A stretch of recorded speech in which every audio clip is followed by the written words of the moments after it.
Questão 31. João ficou intrigado com a grande quantidade de notícias envolvendo DNA, clonagem da ovelha Dolly, terapia gênica, testes de paternidade, engenharia genética, etc.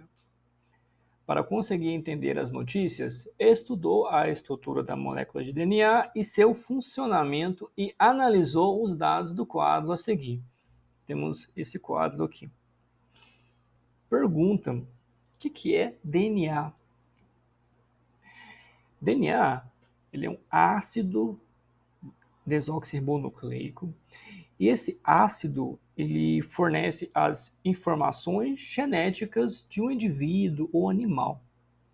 Agora, vamos visualizar melhor como que isso acontece.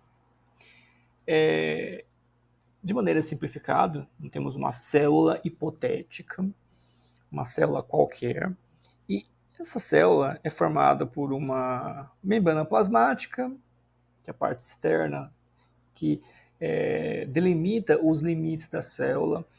Temos citoplasma e temos o núcleo. Basicamente, uma célula é um ovo. Vamos imaginar um ovo de galinha. No meio temos a gema, que seria o núcleo dessa célula. A clara do ovo seria o citoplasma. Agora, dentro do núcleo, temos várias estruturas. Dentre elas, nós temos os cromossomos.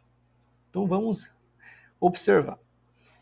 Temos uma célula, como eu falei antes, citoplasma, e no meio dessa célula temos o núcleo. No núcleo, nós temos os cromossomos. Na parte direita da imagem, nós temos um que nós chamamos de cariótipo. Temos o cariótipo humano, no caso, que é formado por 23 pares desses cromossomos. Ok? Agora, se observarmos um cromossomo específico, nós podemos desenrolar ele. Ok?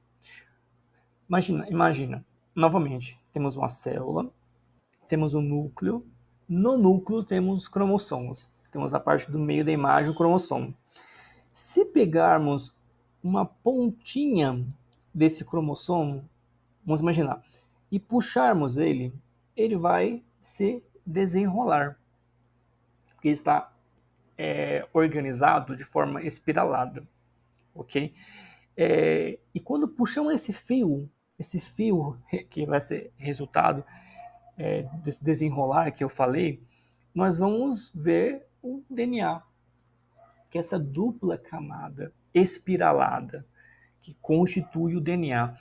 E nesse DNA temos as informações genéticas da qual nós falamos. Agora vamos observar essa estrutura utilizando um ângulo diferente.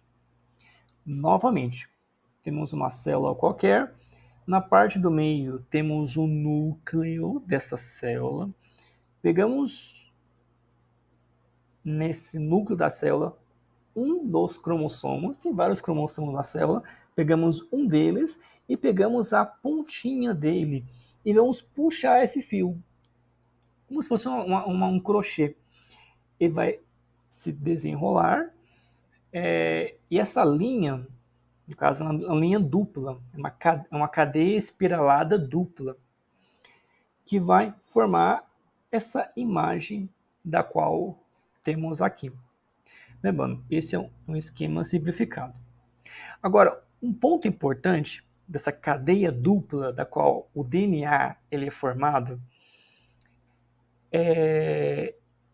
é formado pela união de tiamina, perceba, em azul, tiamina que se liga à adenina e guanina que se liga à citosina. É como se fosse uma escada, e essas estruturas da qual nós estamos observando seriam os degraus dessa escada.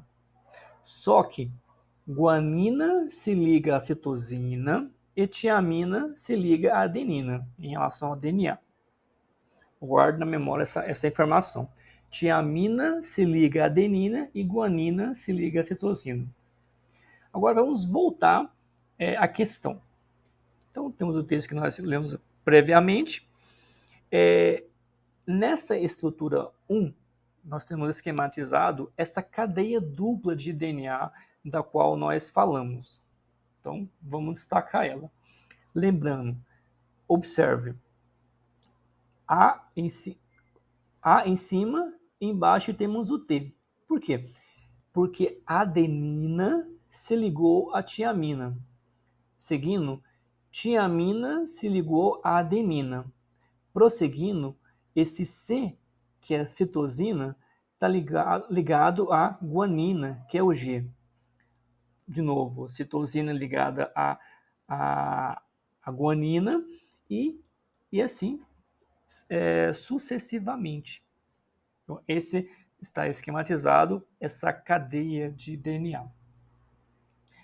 Então, sabendo disso, vamos responder a questão.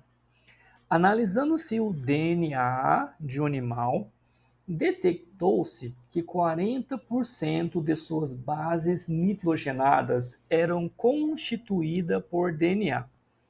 Então, 40% de suas bases nitrogenadas é adenina. Okay. Relacionando esse valor com o emparelhamento específico das bases, os valores encontrados para outras bases nitrogenadas foram. Então, vamos relacionar. 40% é formado por adenina. Se eu tenho uma adenina, ela vai estar ligada à tiamina. Então, 40% de adenina, que é o A, que está ligado a 40% da tiamina. Sempre nessa lógica da qual falamos previamente. Sabendo disso, nós utilizamos 80% das possibilidades.